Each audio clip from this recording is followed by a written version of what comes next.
Chapter number दूसरा जो class 11 का पार्ट है ना। देखते हैं हम लोग बायोलॉजिकल क्लासिफिकेशन।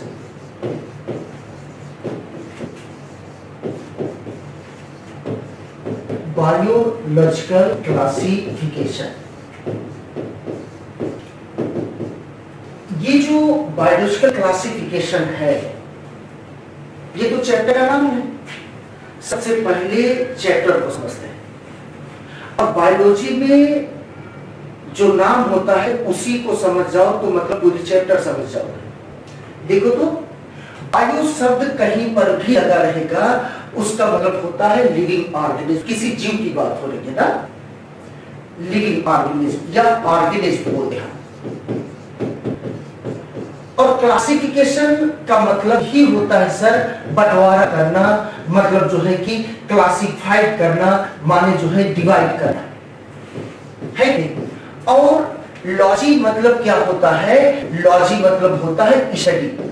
अरे हम लोग बचपन में पढ़ते थे क्या? बायोलॉजी। बायो जो लॉजी पढ़ते थे, बायो मतलब क्या होता था? जीव। और लॉजी मतलब क्या होता था? स्टडी।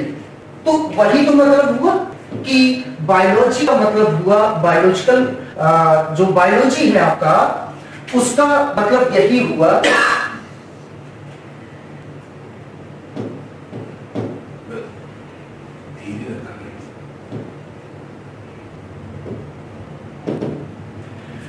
तो बायोलॉजिकल क्लासिफिकेशन का मतलब हुआ क्या कि बायोलॉजी मतलब ऑर्गेनिज्म और लॉजी मतलब क्या होता है? स्टडी। और क्लासिफिकेशन मतलब होता है बंटवारा। इस पूरे चैप्टर में, पूरे संसार में, पूरे वर्ल्ड में जितने जीव हैं उन सभी जीवों का काम होगा क्लासिफिकेशन।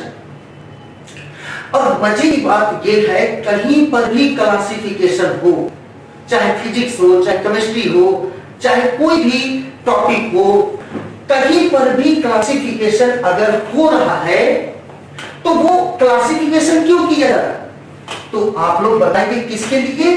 स्टडी के लिए, ताकि वो पढ़ने में, अध्ययन करने में आसानी हो जाए ना। तो अब समझ में आया सर कि इस पूरे चैप्टर में हम लोग देखेंगे कि पूरे संसार में जितने जीव हैं उन सभी का क्या करेंगे हम लोग? केवल क्लासिफिकेशन। और क्लासिफिकेशन क्यों किया जाता है? क्योंकि स्टडी में क्या हो जाए? आसानी हो जाए। और आपको बताएं कि हम जो बात करेंगे एनसीईआरटी के बेस पे करके। एनसीईआरटी ये कहती है कि आज से ही नहीं बल्कि जब से मानव सभ्यता का प्रारंभ हुआ, मानव सभ्यता का प्रारंभ हुआ, सिविलाइजेशंस का जब स्टार्टिंग हुई, तभी से हमारे जो पूर्वज थे वो जीवों का क्लासिफिकेशन करना स्टार्ट कर दिए थे। लेकिन वो लोग जो क्लासिफिकेशन करते थे जीवों का, वो लोग करते थे किसके बेस पर? तो मतलब के बेस पर। इसका मतलब क्या हुआ? यूज के बेस पर। वो लोग उपयोग के बेस पर जो है जीवों का क्लासिफिकेशन करते थे, बंटवारा करते थे। जैसे रोटी, कपड़ा, मकान। हमारे जो पूर्वज थे उनका बेस क्या था? उनका बेस यही था, हम तो सीधा कहते रोटी, कपड़ा, मकान। इसका मतलब क्या हो सर? फूड, सेंटर, क्लॉथ ना। यहां तक जो हमने देखा, यहां तक सवाल नहीं पूछा जाएगा आपसे, ये तो ऐसे ही बता दिया। अब जो सवाल आता है वो आएगा कहां से? वो यहां से आएगा। एक सेकंड, वो सवाल जो पूछा जाएगा आपसे वो यहां से पूछा जाएगा कि फर्स्ट साइंटिफिक बेसिक क्लासिफिकेशन,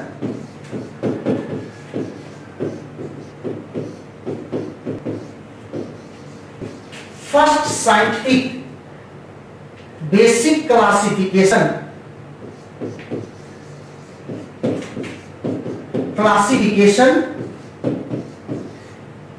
कौन दिया था, जिसको हिंदी में हम लोग बोलते हैं कि वैज्ञानिक मानदंडों के आधार पर जीवों का वर्गीकरण कौन किया था। तो सबसे पहले जो साइंटिस्ट थे जिन्होंने जीवों का साइंटिफिक बेसिक क्लासिफिकेशन किया था वो थे कौन, अरिस्टोटल। अरिस्टोटल साहब, जिसको हिंदी में हम लोग क्या बोलते हैं, अरस्तु। मैं नहीं तू अरस्तु, अरस्तु साहब थे। अब मारामारी ना करिए हिंदी बोर्ड अंग्रेजी बोर्ड वाले कि कोई पूछा कि साइंटिफिक बेसिक क्लासिफिकेशन सबसे पहले कौन दिया था, और हिंदी बोर्ड वाले बोल रहे हैं कि अरस्तु और अंग्रेजी वाले बोल रहे हैं नहीं अरिस्टोटल। मारामारी ना करिए, अंग्रेजी में उनको अरिस्टोटल और उन्हीं भाई साहब को अरस्तु बोला जाता है। तो सवाल यहां से बहुत इंपॉर्टेंट है, इसको बहुत फोकस करना। एनसीईआरटी आपके पास होगा तो उसको हाईलाइट करते चलना। सबसे पहले साइंटिफिक बेसिक क्लासिफिकेशन कौन दिया था, अरिस्टोटल साहब ने, ठीक है। और इन्होंने किया क्या था, इन्होंने जो प्लांट थे, प्लांट उसको जो है on the basis of morphology, on the basis of morphology, morphology. पहली चीज तो सर ये बताए कि मॉर्फोलॉजी क्या होता है, स्टडी ऑफ एक्सटर्नल स्ट्रक्चर और मॉर्फोलॉजी। दैयाले मॉर्फोलॉजी का मतलब होता है हिंदी में आकृति। मतलब क्या है कि किसी भी जीव का बाह्य संरचना का अध्ययन करना का कहलाता है मॉर्फोलॉजी। तो इन्होंने क्या किया था, प्लांट को कितने भागों में डिवाइड किया था, 3 पार्ट में। इन्होंने प्लांट को 3 पार्ट में डिवाइड किया था और किसके बेस पर बांटा था, मॉर्फोलॉजी के बेस पर। और तीनों पार्ट कौन कौन से थे, तो पहला था क्या, ट्री था, हर्ब था और क्या था, श्रब था। ट्री, हर्ब, श्रब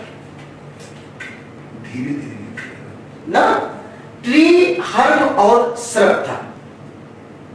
ये जो है प्लांट जो थे, इन्होंने अरिस्टोटल साहब ने कितने पार्ट में डिवाइड किया था, इन्होंने 3 पार्ट में डिवाइड किया था। अब अगली बात यह है कि इन्होंने अरिस्टोटल साहब ने जो एनिमल्स थे, जो एनिमल्स थे, एनिमल्स उनको जो है इन्होंने 2 पार्ट में डिवाइड किया था। कितने पार्ट में, 2 पार्ट में।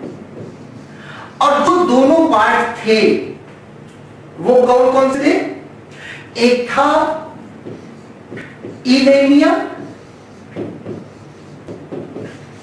एक था एनेमिया।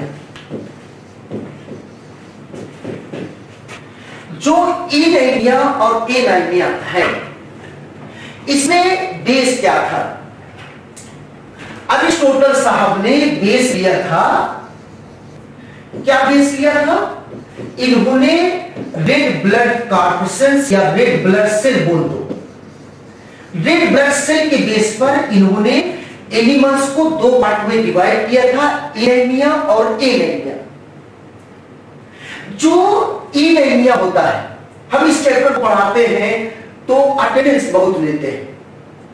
अरे हम लोग पढ़ते थे तो क्लास में मगरू प्रेजेंट सर, तो अपसेंट माने ए फॉर अपसेंट, ए मतलब अपसेंट मतलब अनुपस्थित ना, कि एनिमल्स वो एनिमल्स जिसमें क्या होते हैं कि रेड ब्लड सेल्स या कार्बोसेल्स अपसेंट होता है, उसे क्या कहेंगे, इनेमिया। और जिसमें क्या होता है, प्रेजेंट होता है, जिसमें प्रेजेंट होता है उसे क्या कहते हैं, इनेमिया। यहां तक बात क्लियर हुई।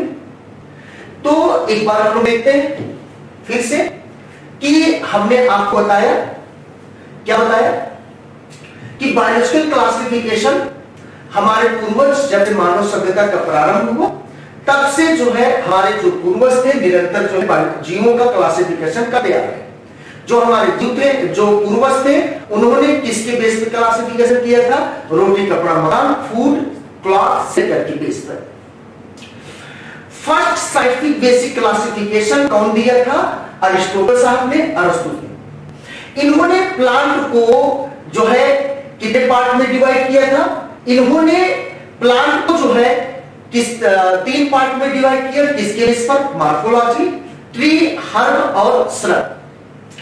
एनिमल्स को इन्होंने किसके बेस पर? रेड ब्लड कार्पसेल्स के बेस पर 2 पार्ट में डिवाइड किया, इनेमिया और एनेमिया। इन फॉर एब्सेंट, जिसमें रेड कार्पसेल्स जो है एब्सेंट होंगे, उस एनिमल्स को हम लोग क्या कहेंगे? एनेमिया। अब हम लोग बात करेंगे कि 2 किंगडम क्लासिफिकेशन कौन दिया था? 2 किंगडम क्लासिफिकेशन दिए थे 2 किंगडम क्लासिफिकेशन।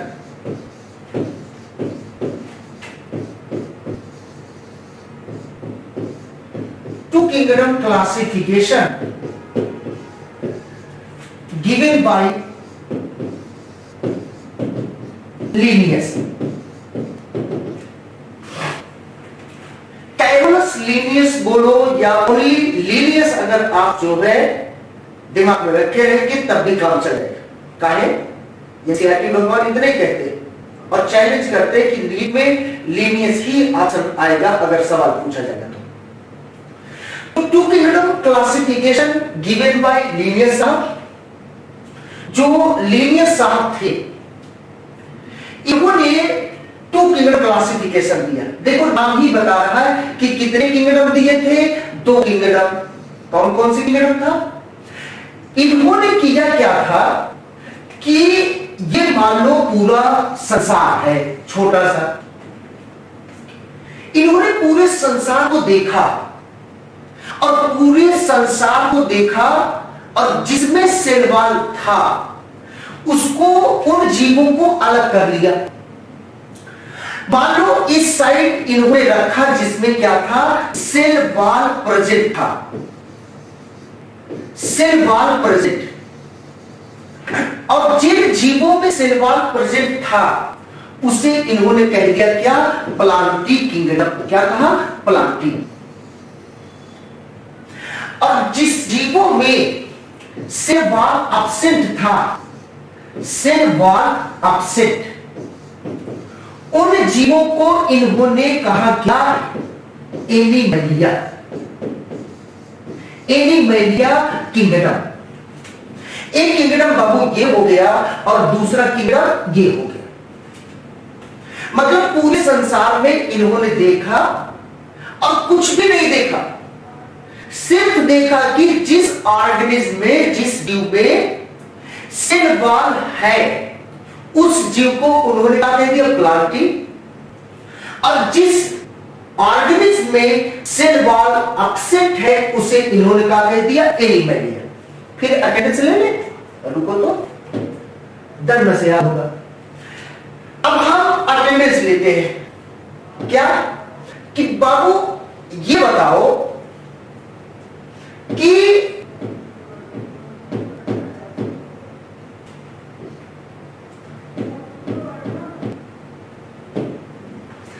ये बताएं आप लोग कि सेल वॉल जिसमें प्रेजेंट है उसे कौन सा किंगडम कहा गया? Plantae kingdom. और जिसमें सेल वॉल एब्सेंट है उसे क्या कहा गया? Animalia kingdom. है ये, है कि नहीं? किंगडम। अब फिर अटेंडेंस लेके हम तो कहते हैं कि P for Plantae, T for present. जिसमें सेल वॉल प्रेजेंट होता है उस किंगडम को क्या कहते हैं? प्लांटी। और A for Animalia, A for absent.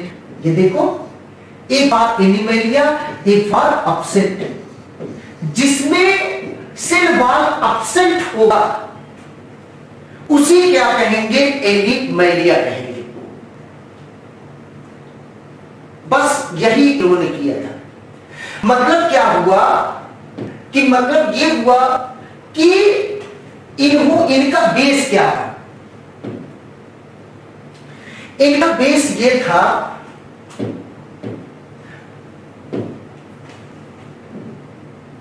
इनका बेस था सिर्फ क्या? Cell wall. अब इन्होंने कितना किंगडम दिया था? 2 किंगडम, है कि नहीं? 2 kingdom classification given bye Carolus Linnaeus, Linnaeus साहब ने दिया था। और किसके बेस पर दिया था? तो वो था क्या? Cell wall. इन्होंने पूरे संसार में जीवों को देखा और इन्होंने क्या किया? जीवों को 2 पार्ट में डिवाइड कर दिया। जिसमें सेल वॉल प्रेजेंट था उसे इन्होंने कह दिया क्या? प्लांटी। और जिसमें सेल वॉल एब्सेंट था उसे कह दिया इन्होंने एनीमैलिया। अब हम लोग देखेंगे कि लिनियस साहब में कमी क्या थी। अरे बहुत ही कमी है भाई। सिर्फ इन्होंने क्या किया था? एक काम किया था, सेल वॉल को देखा था। और इसमें इन्होंने जो है क्या क्या नहीं लिखा, इनके में जो है कमियां क्या क्या रही। इनके थ्योरी में कमियां ये थी कि इन्होंने नंबर 1 पॉइंट कि यूनिसेलुलर एंड मल्टीसेलुलर ऑर्गेनिज्म को सेपरेट नहीं किया।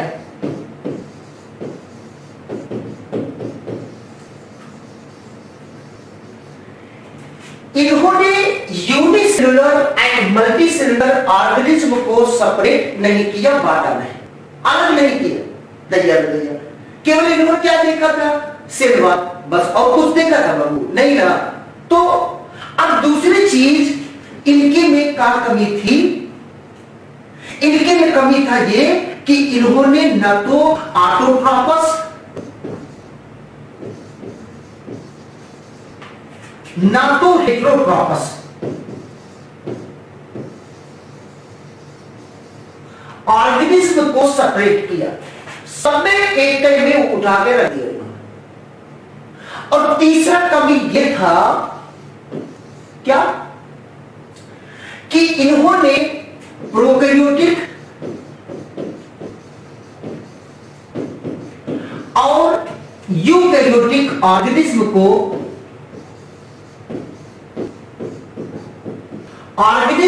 सेपरेट नहीं किया। इन तीनों टॉपिक को ध्यान देना कि इनमें कमी क्या थी कि इन्होंने न तो यूनिसेलुलर, न तो मल्टीसेलुलर, न तो ऑटोट्रॉपस, न तो हेटेरोट्रॉपस, न तो प्रोकैरियोटिक और यूकैरियोटिक ऑर्गेनिज्म को सेपरेट नहीं किया। सब एक में ही घुसा के रख दिए, इन सब पर ध्यान ही नहीं दिया।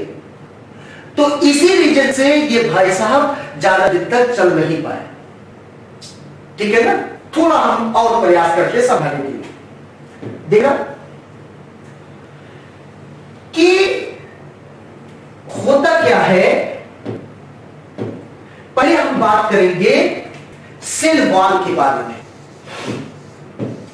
सेल वॉल यार किसमें पाया जाता है? सेल वॉल सर प्लांट में पाया जाता है। सेल वॉल सर एल्गी में पाया जाता है। अरे सर एल्गी भी तो प्लांट है? हाँ, हम इस रीजन से बता देते हैं कि कई बच्चों को कंफ्यूजन रहता है कि एल्गी अलग है कि प्लांट में है। हाँ, अकॉर्डिंग टू एनसीईआरटी जो है एल्गी प्लांट में ही आता है, प्लांटी किंगडम में ही आता है, लोअर प्लांट है। अगली बात यह है कि जो हमारे भाई साहब है बैक्टीरिया, इनके पास भी सेल वॉल होता है। जो हमारे होते हैं फंजाई, इसके पास भी सेल वॉल होता है। और हम पूरी बायोलॉजी पढ़ाएंगे फंजाई को भोजा लगता है, और अभी बताएंगे क्यों कहते हैं, उसका रीजन है। प्लांट, एल्गी, बैक्टीरिया, फंजाई, इसमें सेल वॉल पाया जाता है। हाँ, याद रखना कि जो क्राइसोफाइट्स होता है, क्राइसोफाइट्स इसमें भी सेल वॉल पाए जाते हैं। अरे अभी हम लोग पढ़ेंगे कि साबूदाने के आकार का होता है ना सेल वॉल। और एक होते हमारे डायनोफ्लैजिलेट। डायनोफ्लैजिलेट्स जो होता है उसमें भी सेल वॉल प्रेजेंट होता है, लेकिन आपको यह ध्यान नहीं देना है कि डायनोफ्लैजिलेट में और क्राइसोफाइट्स में सेल वॉल किसका बड़ा होता है, ये आपको ध्यान नहीं देना है। बस ये याद रखना है कि इसमें सेल वॉल प्रेजेंट होता है, बस बात करना। सवाल नहीं पूछा जाएगा क्योंकि एनसीईआरटी भगवान में कहीं नहीं लिखा। अब बात करते हैं हम लोग प्लांट का सेल वॉल और एल्गी का किसका बना होता है, तो बताते हैं कि सेलुलोज का बना होता है। प्लांट का सेल वॉल सेलुलोज का। जो बैक्टीरिया होता है इसका सेल वॉल में थोड़ा मारामारी होता है। इधर हम बताते हैं बैक्टीरिया का जो सेल वॉल है ये बना होता है ग्लाइको पेप्टाइड से, या बोला जाता है कि पॉलीसैकेराइड और एमिनो एसिड से। भाई साहब ये जो ग्लाइको टर्म्स है इसका मतलब होता है कार्बोहाइड्रेट, कार्बोहाइड्रेट्स। और पेप्टाइड बॉन्ड बच्चा जानता है कि पेप्टाइड बॉन्ड किसमें पाया जाता है, ये प्रोटीन में पाया जाता है। Chain of amino acid peptide bond से जो कनेक्टेड होते हैं बहुत सारे एमिनो एसिड, उसी को हम लोग क्या कहते हैं, प्रोटीन कहते हैं ना। तो ये ध्यान रखना कि ऐसे भी सवाल पूछा जा सकता है कि बैक्टीरिया का जो सेल वॉल है वो किससे बना होता है, केवल कार्बोहाइड्रेट कि केवल प्रोटीन कि दोनों से, तो दोनों से, या ग्लाइकोपेप्टाइड से। या आपके बुक में लिखा पड़ा है टेबल एक जो है एनसीईआरटी में राइट हैंड पर, तो उसको आप लोग ध्यान देना, पेज नंबर 17 पे है, तो उसको आप लोग ध्यान देना कि ये जो है जो लिखा पड़ा यहां पर लिखा पड़ा एनसीईआरटी में कि पॉलीसैकेराइड प्लस एमिनो एसिड से बैक्टीरिया का सेल वॉल बना होता है। या जो बैक्टीरिया का सेल वॉल होता है उसको बोला जाता है कि म्यूरिन से बना होता है। किससे, म्यूरिन से। एक बार एलयू में सवाल पूछा जा चुका, इसी रीजन से बता रहे, म्यूरिन से। और जो म्यूरिन है, जो म्यूरिन है, म्यूरिन का जो मोनोमर होता है, मोनोमर वो होता है कौन, वो होता है नाम और नाक।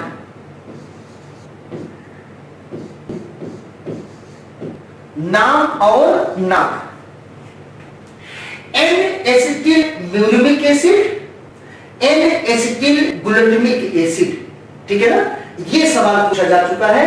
याद रखना कि बैक्टीरिया का सेल वॉल ऑप्शन में ये आ सकता है नाम या पूरा नाम रहेगा N acetyl muramic acid, N acetyl glutamic acid या म्यूरिन, या जो है कार्बोहाइड्रेट प्रोटीन, ग्लाइकोपेप्टाइड या polysaccharide amino acid.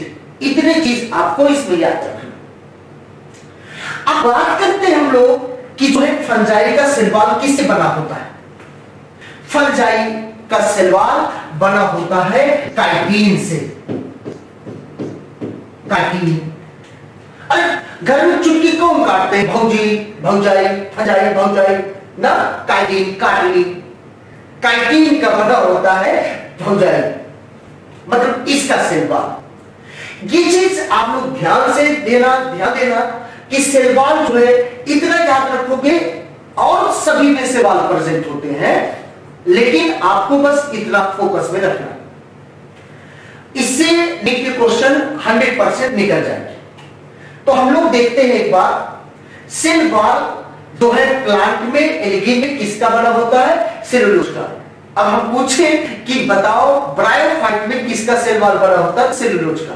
कैरियोफाइट, gymnosperm, angiosperm, all plant, सभी प्लांट में जो सेल वॉल है वो किसका बना होगा? सेलुलोज का।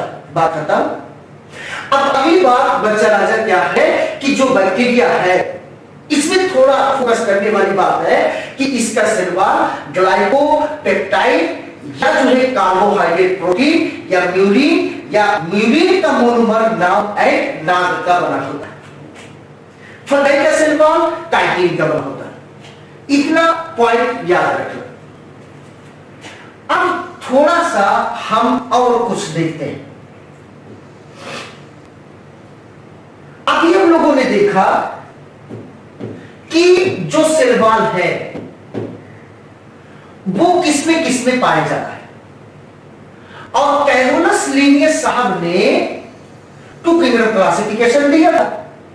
इन्होंने पूरे संसार के जीवों को कितने पार्ट में बांटा था? 2 पार्ट में। एक में जिसमें जो है सेल वॉल प्रेजेंट था, सेल वॉल CW लिखते रहे, जिसमें प्रेजेंट था उसे कह दिया क्या? प्लांटीन ना, सेल वॉल प्रेजेंट है इसमें। और एक जो है ग्रुप बनाया जिसमें सेल वॉल क्या था? एब्सेंट था, उसे इन्होंने क्या कह दिया? एनीमैलिया। एनीमैलिया। अब ध्यान देना, अभी हम लोगों ने देखा सेल वॉल किसमें किसमें प्रेजेंट होता है। तो सबसे पहले हमने लिख दिया बैक्टीरिया में किसका बना होता है? म्यूरिन नाम एंड नाम या जो है ग्लाइकोपेप्टाइड या जो है कार्बोहाइड्रेट प्रोटीन या जो है पॉलीसेकेराइड और एमिनो एसिड। ये बैक्टीरिया हो गया, ये सेल वॉल है। इसमें फंजाई में भी सेल वॉल होता है कि नहीं? और अभी हम लोगों ने देखा कि प्लांट्री में भी सेल वॉल होता, माने प्लांट्स में भी सेल वॉल होते हैं। और हम लोगों ने देखा कि एल्गी में भी सेल वॉल होता है, एल्गी प्लांट ही है। और देखा क्या? क्राइसोफाइट्स, और क्या देखा? डायनोफ्लैजेलेट्स।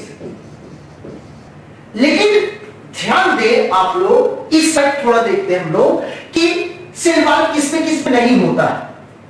ऑल एनिमल्स ना, सभी एनिमल्स में, माने जैसे कुकुर, बिल्ली, भैंस, गोरू है कि नहीं, इन सब में क्या होता है कि सेल वॉल एब्सेंट होता है। अब अगली बात यह है कि जो सेल वॉल है वो तो महामहिम अमीबा जी में भी एब्सेंट होता है, मतलब एब्सेंट होता है, और पैरामीशियम में भी एब्सेंट होता है, यूग्लिना में भी एब्सेंट होता है। लेकिन ध्यान दे कि अब मजा आएगा।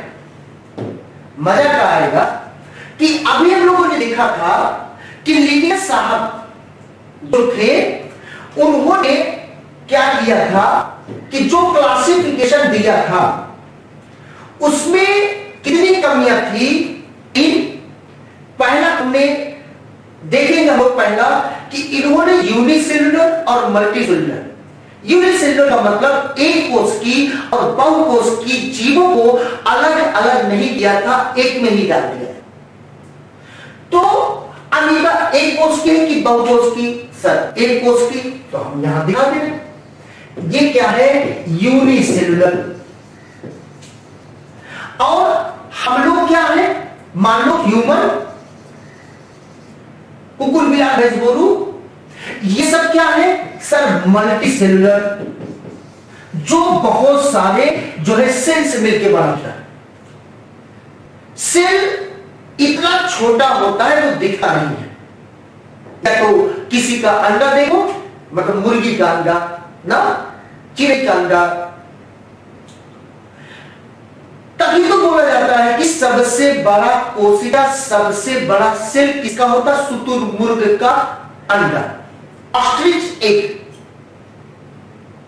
एक तो सेल अगर हमारे नेकेड आई से दिखाई देता है तो वो एग सेल है, माने किसी भी बर्ड का एग है। और दूसरी चीज, जितने जूसी फ्रूट होते हैं, जैसे संतरा खाते हो, नींबू खाते हो, तो उसका जो जूसी हेरी पार्ट होता है कुछ इस तरीके से उसमें जूस भरा पड़ा रहता है, उसी वो एक सेल होता है, वो हमको दिखाई देता है और लगभग जल्दी जो है सेल हमको दिखाई नहीं देता। तो बताओ अगर हम एक सेल, इतना छोटा सेल होता है कि सेल दिखाई नहीं देता, हम एक सेल से अगर बने होते तो ललनटाप तो हम तो ललनटाप दिख रहे हैं, है कि नहीं, दूर से दिखो। तो ये जो हम लोग हैं वो बहुकोशिकीय बहुत सारे सेल से बने, और जो अमीबा है वो एक सेल से बना है, मतलब इन्होंने इसको अलग किया कि एक में ही रख दिया। सर अलग नहीं किए, एक में ही रख दिए, नहीं समझ पाया, ये कमी थी।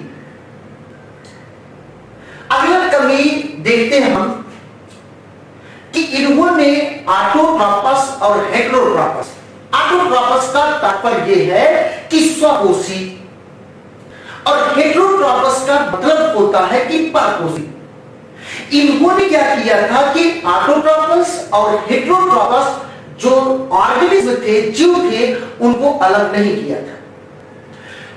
ऑटोट्रॉपस कौन है? प्लांटी, एल्गी, ये कैसे होते हैं?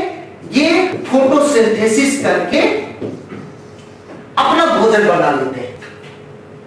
लेकिन बताओ बैक्टीरिया, फंजाई को हम लोग जानते हैं saprophytic, dead organism or decaying organic material, या ऑर्गेनिज्म से जो है ऑर्गेनिक मटेरियल को एब्सॉर्ब करके ये जो है अपने जो है फूड की रिक्वायरमेंट को पूरा करते हैं फंजाई। तो ये जो फंजाई है इसे मिल्टोजीवी कहते हैं, जो सड़े गले जो है मटेरियल से अपना जो है भोजन प्राप्त करता है। बैक्टीरिया भी हेटेरोट्रॉपस होता है, ज्यादातर। और यहां पे बात यह है कि जो फंजाई है ये ज्यादातर क्या होते हैं? हेटेरोट्रॉपस। तो हेटेरोट्रॉपस और ऑटोट्रॉपस को इन्होंने अलग किया कि एक में ही डाल दिया प्लांटी में, ध्यान नहीं दिया इन्होंने। तो दूसरी कमी ये हो गई। तीसरी कमी हम आपको ये बता रहे थे कि यूकैरियोटिक एंड प्रोकैरियोटिक, उसको भी थोड़ा मेजर कर लेना, पेन और कॉपी अगर होगा तो जरूर लिख लेना कि जो हमारा प्रोकैरियोटिक और यूकैरियोटिक होते हैं उसके बारे में हम लोग थोड़ा देखते हैं। प्रोकैरियोटिक जो है ऑर्गेनिज्म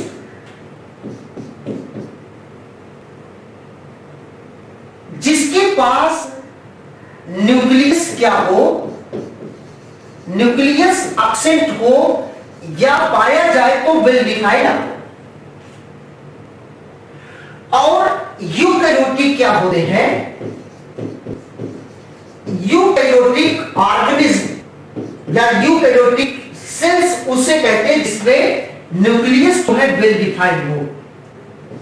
ये तो हम लोग बचपन से पढ़ते आ रहे हैं, वेल डिफाइंड या वेल डेवलप ना, वेल डेवलप, जिसमें न्यूक्लियस वेल डेवलप हो, न्यूक्लियस ललनटाप हो, उसे हम लोग कहते हैं यूकैरियोटिक। अरे तैयार है, पूरी बायोलॉजी में कहीं पर भी यू शब्द आ जाए तो अपने ऊपर ले लेना। और हम लोगों से कौन जीव ज्यादा विकसित है का? ना। तो हम लोग सबसे ज्यादा ललनटाप है, तो न्यूक्लियस प्रोप्रीप्राइम, कहीं पर भी बायोलॉजी में शब्द आ गया वो का मतलब लुल होता, माने जो है अविकसित, प्रोग्रेस कर रहा है, अभी शुरू किए, प्राइम अभी स्टार्टिंग है, कहीं पर भी शब्द आ जाए, यू माने तुम अपने ऊपर ले लेना, माने यू माने वेल डेवलप। और प्रो का, प्राइम का, प्राइमरी का मतलब क्या है? शुरुआत किए हैं, अभी विकसित नहीं है। न्यूक्लियस या तो गायब होगा या तो न्यूक्लियस पाया जाएगा तो विकसित कर रहा होगा, डिफाइंड नहीं होगा। अगली बात यह है कि सर इसके बारे में काहे इतना बता रहे हैं?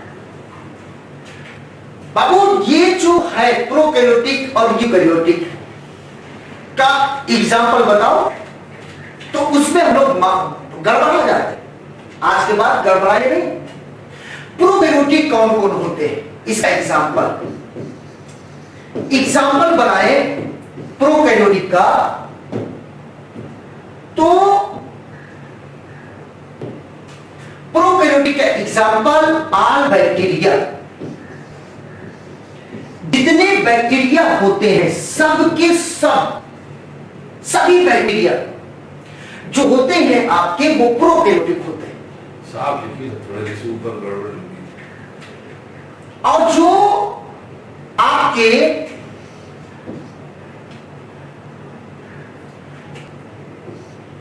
ब्लू ग्रीन एल्गी होता है, BGA, जैसे हम लोग बोलते हिंदी में नीली हरी शैवाल ना।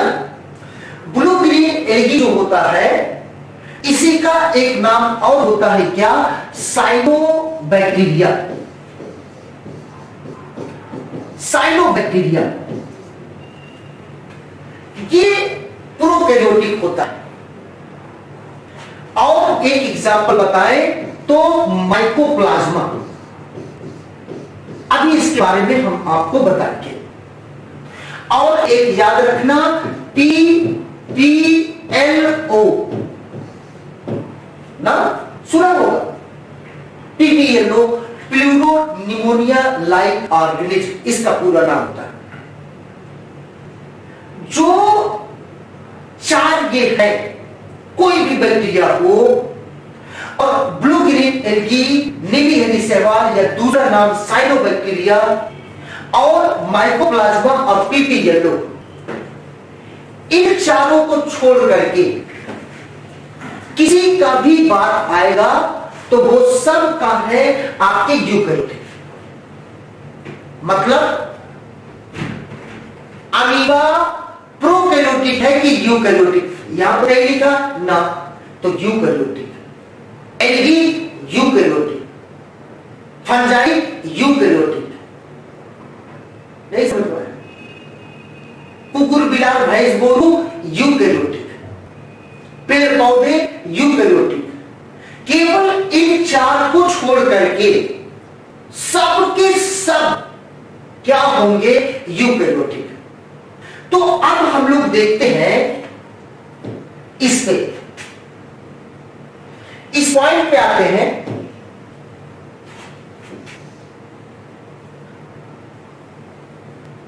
कि हम लोग देख रहे थे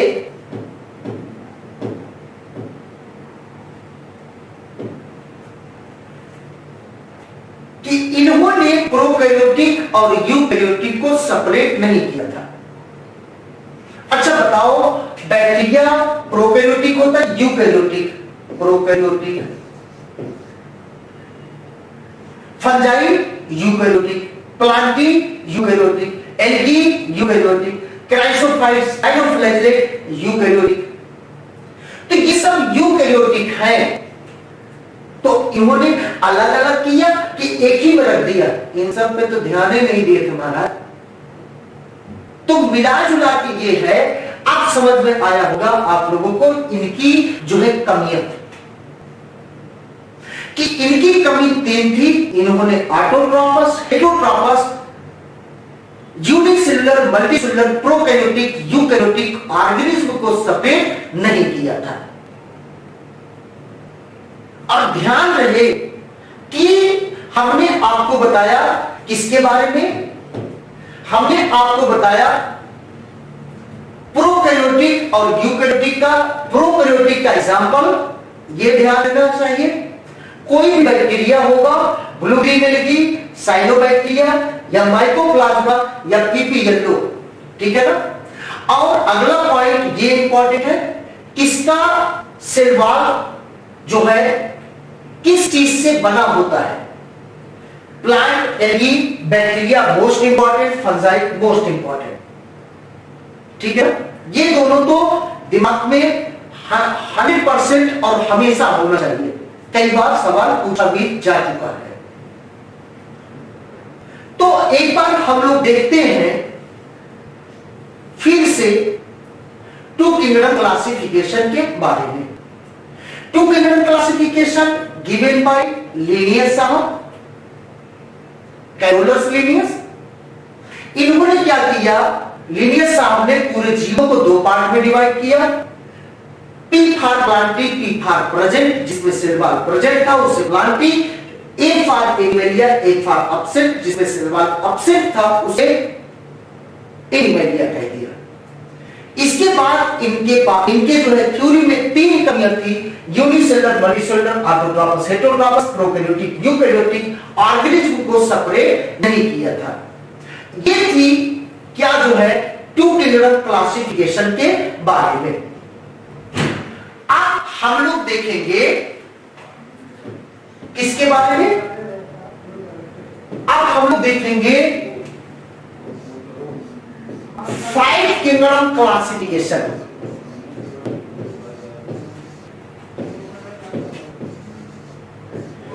five kingdom classification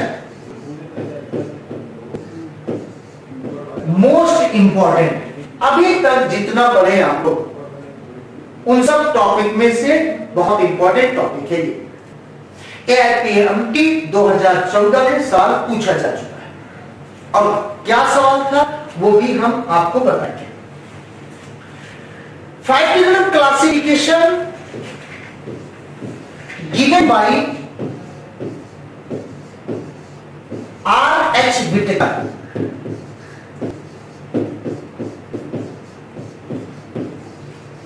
R.H. Whittaker साहब ने दिया था और कब दिया था, 1969। कितने तो पढ़ा R.H. Whittaker साहब ने फाइव किंगडम क्लासिफिकेशन दिया था और ये जो फाइव किंगडम क्लासिफिकेशन है इसमें नाम बता रहा, देखो तो नाम का बता रहा कि five kingdom classification. Five kingdom classification मतलब R.H. Whittaker कितना किंगडम दिए थे, 5। सर कौन कौन सा किंगडम था, तो देखो तो 5 किंगडम था बाबू। 5 किंगडम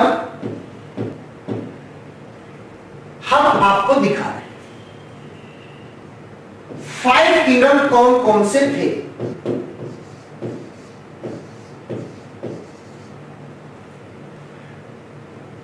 पहला था मोनेरा,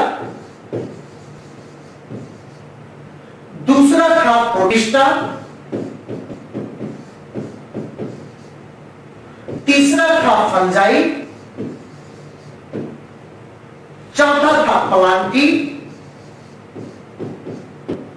पांचवा था क्या, एनिमेलिया। ये सब किंगडम है सर। अब इसको दिमाग में कैसे रखेंगे आप लोग, उसका भी व्यवस्था है। Five kingdom classification given bye R.H. Whittaker in 1969 और पांचों किंगडम जो थे वो कौन कौन से थे, पहला है कौन, मोनेरा, दूसरा प्रोटिस्टा, तीसरा भंजाई, चौथा प्लांटी, पांचवा एनिमेलिया।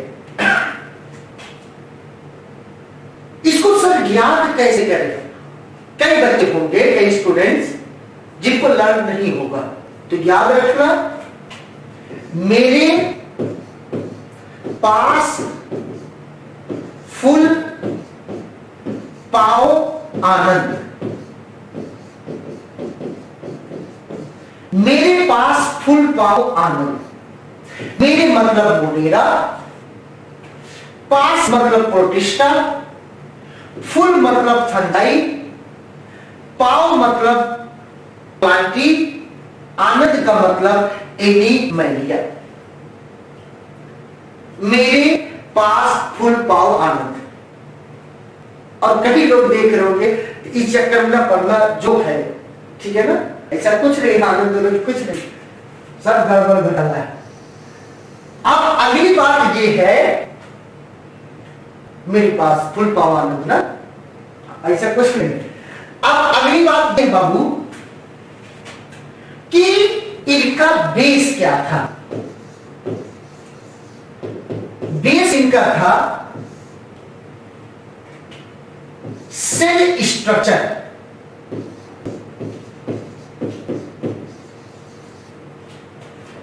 याद करने के लिए सी टी मार rail fail,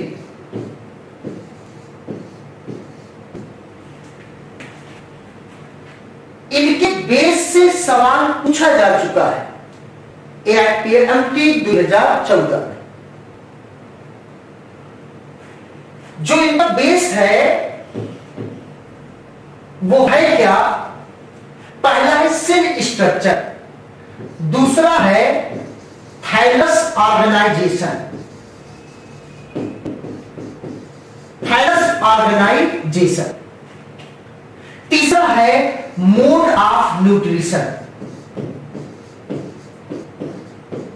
mode of nutrition, चौथा है रिप्रोडक्शन,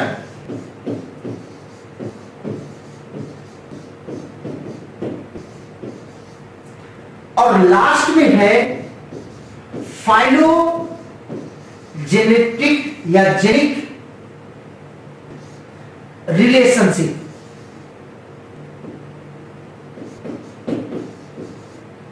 फाइलोजेनिक रिलेशनशिप थोड़ा आप लोग देखेंगे।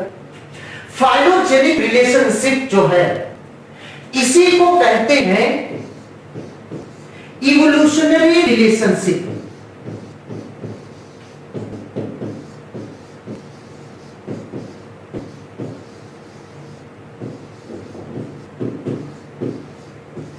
Evolutionary relationship. इन्होंने केवल 7 नहीं लिया, 5 बेस लिया भाई साहब ने, आर्यच विटकर साहब ने। कौन कौन सा? Cell structure, thallus organisation, mode of nutrition, reproduction, phylogenetic relationship और इवोल्यूशनरी रिलेशनशिप। ठीक है ना? अब सर इसको याद करने के लिए एक मेथड और है सीबीएसई बोर्ड के लिए, पीसीएम रट। फिजिक्स, केमिस्ट्री, मैथ हम लोग क्या करते रटते हैं ना, पीसीएम रट। हाँ, या कई लोग पढ़ाते हैं आरसीपीएमटी। ठीक है ना? आर सीपीएमटी, ये भी ठीक है। R means reproduction, C means cell structure, T मतलब फाइलोजेनिक रिलेशनशिप, एन मतलब मोड ऑफ न्यूट्रिशन, टी मतलब थाइलस ऑर्गेनाइजेशन। जो पसंद हो वो उठा लो और चिपका लो बंद। ठीक है ना? ये जो मेथड है वो माइंड में फिट रहेगा और गलती की चांस कम रहेगी और छूटने का पॉइंट चांस बहुत कम रहेगा। ठीक है? अब अगली बात, सर सेल स्ट्रक्चर का मतलब क्या है? थाइलस ऑर्गेनाइजेशन का मतलब क्या है? सर मोड ऑफ न्यूट्रिशन का मतलब क्या है ना? चलो देखते हैं, स्क्रीनशॉट लेना आप लोग।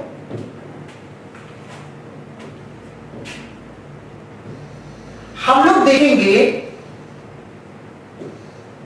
सबसे पहले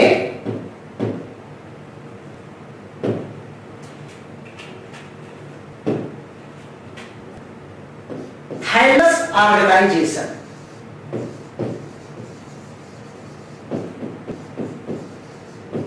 एक बार लिख चुके हैं तो थोड़ा रफली लिखेंगे। थाइलस ऑर्गेनाइजेशन का मतलब होता है बॉडी ऑर्गेनाइजेशन।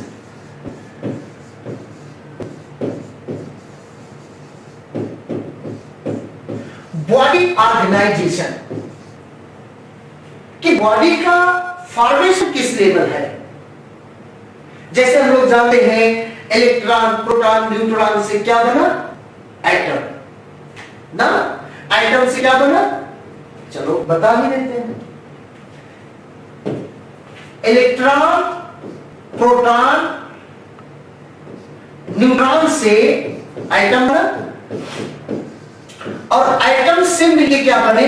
मॉलिक्यूल्स। और bio micro molecules, micro molecules से मिलके क्या बना? सेल बना या सेल ऑर्गेनिल्स बना। थोड़ा रफली लिखेंगे ना, सेल ऑर्गेनिल्स बने। सेल ऑर्गेनिल्स का मतलब राइबोसोम, इंडोप्लाज्मिक रेटिकुलम, न्यूक्लियस, ना सेल मेम्ब्रेन, ये सब सेल के अंग बने। और सभी सेल के अंग मिलकर के क्या बनाए? सेल बनाए। और सेल मिलकर के क्या बनाते हैं? टिश्यू बनाते हैं, है कि नहीं? ग्रुप ऑफ सेल और टिश्यू ऊतक कहते हैं। और बहुत सारे टिश्यू मिल जाए तो क्या बन जाएगा? ऑर्गन। और ऑर्गन बहुत सारे मिल जाए तो क्या बन जाएगा? Organ system. और बहुत सारे ऑर्गन सिस्टम मिल जाए तो क्या बन जाएगा? ऑर्गेनिज्म का फॉर्मेशन होगा, कोई जीव बन जाएगा। तो वो जो जीव है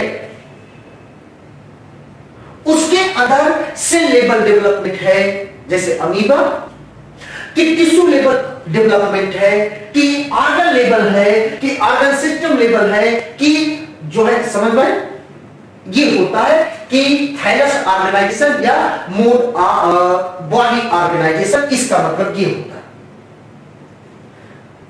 अब हम लोग देखते हैं कि सर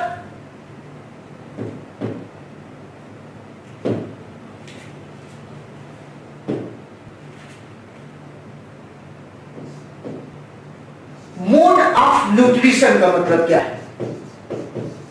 मोड ऑफ न्यूट्रिशन का मतलब यह है कि वो भोजन कैसे बनाता है। वो ऑटोट्रॉपस है कि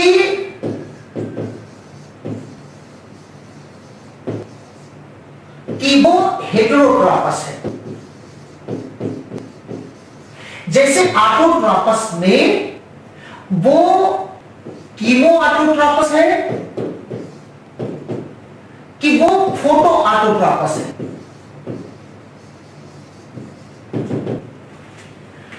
समझ में? वो भोजन कैसे बना है, वो ऑर्गेनिज्म, उसके बेस पे हम उसको अलग अलग किंगडम में रखेंगे। अगला पॉइंट ये था सेल स्ट्रक्चर। जो सेल स्ट्रक्चर है जीव का, कि उसका मतलब क्या है कि वो प्रोकैरियोटिक है सेल, कि वो यूकैरियोटिक है। ये होता है सेल का मतलब, सेल स्ट्रक्चर। जो सेल का स्ट्रक्चर है वो प्रोकैरियोटिक है, मींस उसके अंदर न्यूक्लियस वेल डेवलप है या नहीं। समझ में? और दो पॉइंट और है, वो दोनों पॉइंट कौन से हैं देखते हैं हम लोग। दो पॉइंट ये थे,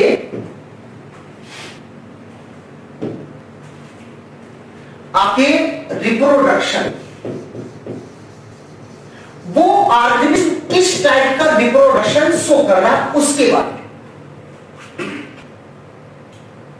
जो रिप्रोडक्शन है वो वेजिटेटिव कर रहा है कि एसेक्सुअल कर रहा है कि वो सेक्सुअल रिप्रोडक्शन कर रहा है,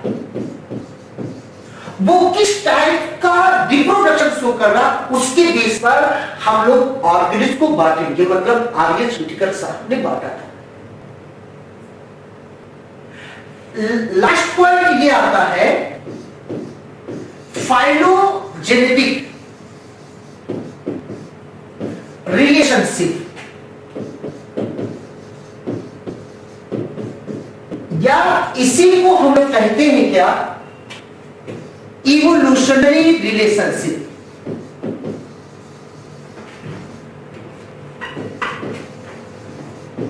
इवोल्यूशनरी रिलेशनशिप ना, जो इवोल्यूशनरी रिलेशनशिप है इसके बारे में देखते हैं, बड़ा मजा आएगा। इवोल्यूशनरी रिलेशनशिप का मतलब है, एक सेकंड,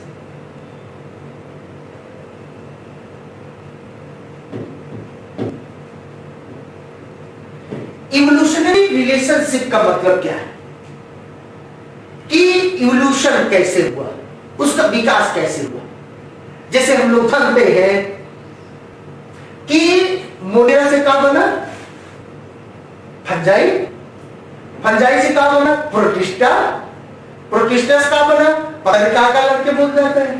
ऐसा कुछ नहीं, ध्यान से देखो और बहुत ध्यान से इसको ऑब्जर्व करना कि जो मोनेरा है, मोनेरा, उससे बना कौन, फंजाई।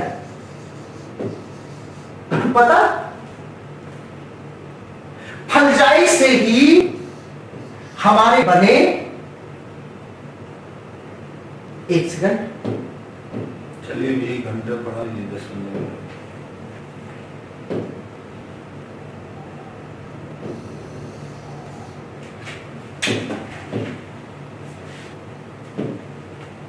मोनेरा से ही बना क्या, हमारा प्रोटिस्टा। मोनेरा से प्रोटिस्टा बना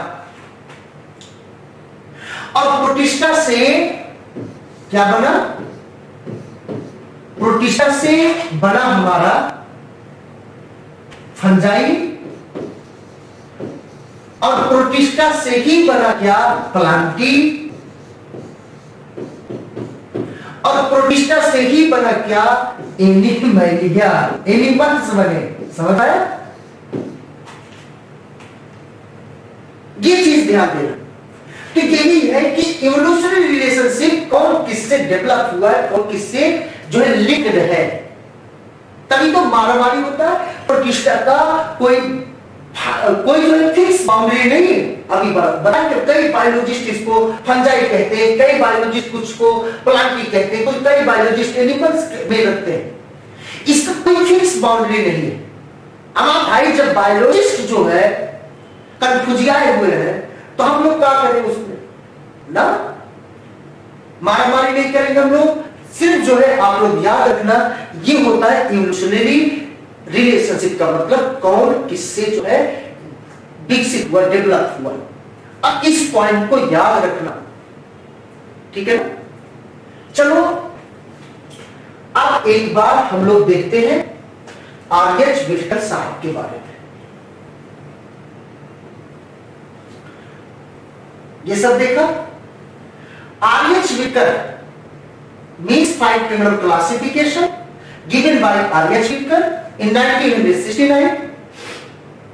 5 kingdom classification जो थे वो कौन से थे, मेरे पास फुल पाव अन, मेरे मीन्स मोनेरा, पास मीन्स प्रोटिस्टा, फुल मीन्स फंजाई, पाव मीन्स प्लांटी, आनंद मीन्स एनिमैलिया। आपको बताया आर.एच. व्हिटेकर साहब का बेस कितने थे, 5 थे। 5 किंगडम थे, 5 बेस थे।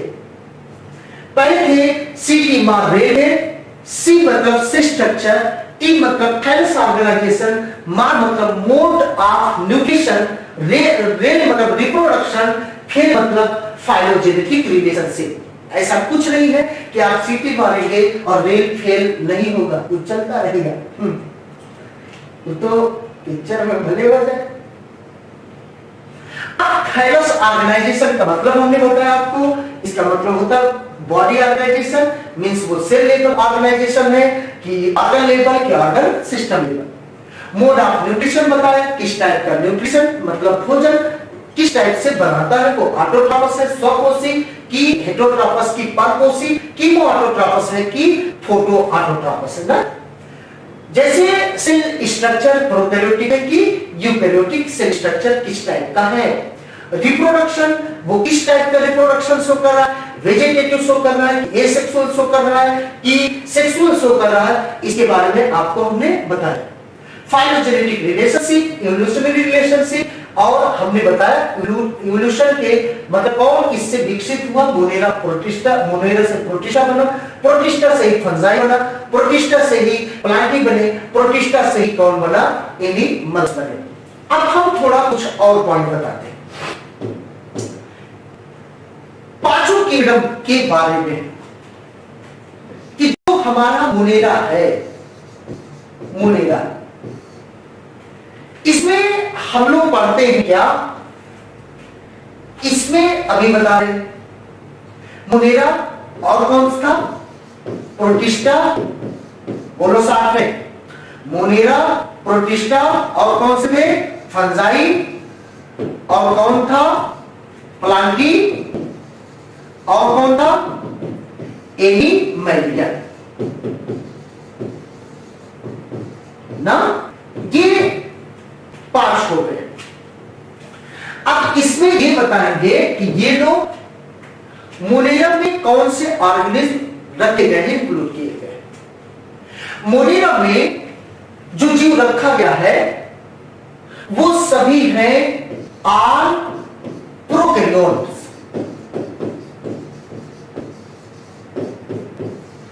जितने प्रोकैरियोट्स हैं मींस अभी तो बताया सभी bacteria, PP yellow, mycoplasma, blue green algae, जिसका दूसरा नाम साइनोबैक्टीरिया था ना, वो सब हम लोग किसमें पढ़ेंगे, मोनेरा में।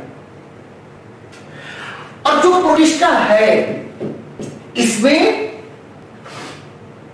हम लोग किसके बारे में पढ़ते हैं, प्रोटिस्टा में हम लोग पढ़ते हैं आल यूनिसेलुलर यूकैरियोट के बारे में,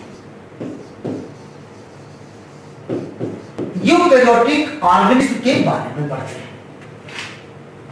जितने एक कोष की जीव हैं यूकैरियोटिक, वो सब के सब किसमें पढ़ जाएंगे, प्रोटिस्टा में। जैसे अभी पढ़ाएंगे क्राइसोफाइट्स, डाइकोफ्लैजेलेट्स, यूग्लिनाइड, स्लाइड मोल्ड, प्रोटोजोआन्स। यहां पे आप लोग लिख सकते हैं, जैसे हमने इसमें बताया था, क्या एग्जांपल होगा, आल बैक्टीरिया, थोड़ा रफली लिखेंगे, आप लोग लिख लेगा बेटा। और कौन था, पीपी येलो, और कौन थे, माइकोप्लाज्मा, और कौन था, बीजीए ना, ब्लू ग्रीन एल्गी, इसी का दूसरा नाम क्या था, साइनोबैक्टीरिया। जो फंजाई है इसमें एग्जांपल अभी हमने मेंशन किया, बताया आपको कौन कौन से थे, क्राइसोफाइट्स अकॉर्डिंग टू एनसीईआरटी, डाइनोफ्लाइजेलेट के बारे में पढ़ना है, और किसके बारे में पढ़ना है, यूग्लिनाइड्स के बारे में, यूग्लिनाइड्स, और किसके बारे में, स्लाइड मोल्ड, स्लाइड मोल्ड, और किसके बारे में, प्रोटोजोआन्स के बारे में। इतने चीज के बारे में पढ़ना है बस। इसके बाद फंजाई आते हैं। फंजाई में हम लोग पढ़ते हैं आल मल्टीसेलुलर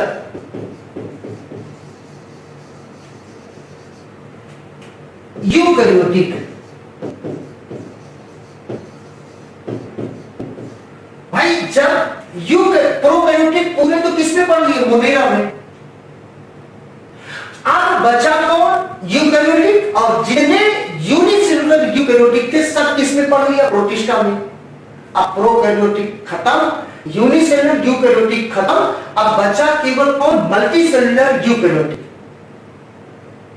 तो इसमें भी किसके बारे में पढ़ा जाएगा, आल मल्टीसेलुलर यूकैरियोटिक के बारे में। इसमें भी किसके बारे में पढ़ा जाएगा, आल मल्टीसेलुलर यूकैरियोटिक के बारे में। तो सर कुछ न कुछ अंतर तो होगा। इसमें वो सभी मल्टीसेलुलर यूकैरियोटिक ऑर्गेनिज्म आते हैं जो कैसे होते हैं, सैप्रोफिटिक या सैप्रोफाइट्स जो होते हैं, जो मृतोजीवी होते हैं, means are multicellular eukaryotic saprophytic organism किसमें पढ़ते हैं लोग? फंजाई। आपके जो प्लांटी है इसमें हम लोग बात करते हैं आर मल्टीसेलुलर यूकैरियोटिक प्लांटी में ऑटोट्रॉपस। दो ऑटोट्रॉपस है, ऑटोट्रॉपस जो खाना स्वयं बना ले। सर जी हमारा मम्मी भी ऑटोट्रॉपस है, रोटी खुद ही पोल लेती है। ऑटोट्रॉपस का मतलब यह है जो दूसरे जीव के ऊपर डिपेंड ना हो। अरे गेहूं का पेड़ ना होता, अरहर का खेत ना होता, हमारी मटर का दाल, अरहर का दाल, उड़दी की दाल, अगर इतना दाल बोल देंगे तो तुम लोग कंफ्यूज हो जाओगे, दाल दे देते कहां सब्जी पहले? नहीं, ऐसा नहीं है। तो जितने मतलब कि ये पेड़ है वो तो एक जीव है ना, या हम लोग बकरी खाएं या मुर्गी का अंडा खाएं या मुर्गी खा डाले तो या आम खाएं तो हम लोग दूसरे जीव के ऊपर डिपेंड कर रहे हैं। ये सब जीव अगर ना रहेंगे तो हम भी ना रहें। ऑटोट्रॉपस उसे कहते हैं जो दूसरे ऑर्गेनिज्म पर डिपेंड नहीं होता, मतलब सूर्य भगवान का आशीर्वाद मिले और फोटोसिंथेसिस हो जाए और जो है भोजन बन जाए। पेड़ गजब के होते हैं, बेचारे पौधे अपने लिए भी भोजन बनाते हैं और हम लोगों के लिए भी जो है बनाते हैं भोजन, अपने लिए बनाते हैं, जिंदा रहते हैं। और आम में पता नहीं कितने आम के फल लग जाते हैं, हम लोग भी खाते रहते हैं और तब भी काट पीट देते ना, कितना गलत बात है। जो एनिमल्स हैं इसमें आल मल्टीसेलुलर यूकैरियोटिक और हेटेरोट्रॉपस आते हैं। एनिमल्स ऑटोट्रॉपस नहीं होते हैं, वो कैसे होते हैं? हेटेरोट्रॉपस होते हैं। तो ये था आपके किसके बारे में? मोनेरा के बारे में। आल प्रोकैरियोटिक जो होते हैं उसको किसमें पढ़ते हैं हम लोग? मोनेरा में। और जो होते हैं आल यूनिसेलुलर यूकैरियोटिक जो ऑर्गेनिज्म होते हैं उसे हम लोग किसमें पढ़ते हैं? प्रोटिस्टा में। और फंजाई में किसके बारे में पढ़ते हैं? आल मल्टीसेलुलर यूकैरियोटिक सैप्रोफिटिक के बारे में पढ़ते हैं। और पढ़ते हम लोग आल मल्टीसेलुलर यूकैरियोटिक ऑटोट्रॉपस प्लांटी में पढ़ेंगे। और आल मल्टीसेलुलर यूकैरियोटिक हेटेरोट्रॉपस किसमें पढ़ते हैं हम लोग? एनिमलिया के बारे में। ये था आपका कुछ पॉइंट। अब हम लोग देखेंगे आगे किसके बारे में? किंगडम मोनेरा के बारे में। जो किंगडम मोनेरा है, ठीक है ना, जो किंगडम मोनेरा है उसके बारे में।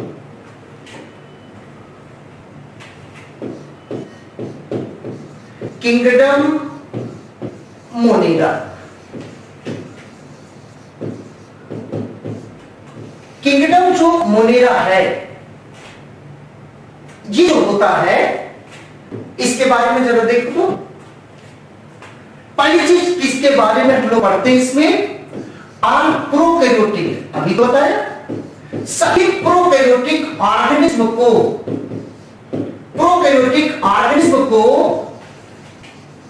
हम लोग किसमें पढ़ते हैं? मोनेरा किंगडम के अंतर्गत। अगली बात यह है कि जो आपके मोनेरा किंगडम के जीव हैं वो कौन कौन से पढ़ने हैं? तो मोनेरा में हमको पढ़ना है किसके बारे में? बैक्टीरिया के बारे में। और किसके बारे में? पीपीएलओ के बारे में। और किसके बारे में? माइकोप्लाज्मा के बारे में। और किसके बारे में पढ़ना है? ब्लू ग्रीन एल्गी के बारे में। ये चीज ध्यान देना, इसी का नाम है साइनोबैक्टीरिया। अब जो ब्लू ग्रीन एल्गी है वो ब्लू ग्रीन एल्गी नहीं है, तब कहा है वो है क्या? एक बैक्टीरिया है। ये चीज ध्यान रखना। नीली हरी शैवाल शैवाल नहीं है, अकॉर्डिंग टू एनसीईआरटी। वो क्या है? बैक्टीरिया। अगली बात यह है, इस किंगडम का, मोनेरा किंगडम का, किंगडम मोनेरा का जो सोल मेंबर होता है, जो सोल मेंबर है वो कौन है? वो है बैक्टीरिया। किंगडम मोनेरा का सोल मेंबर बैक्टीरिया होता है। और जो बैक्टीरिया है वो मोस्ट एबंडेंट माइक्रो ऑर्गेनिज्म है।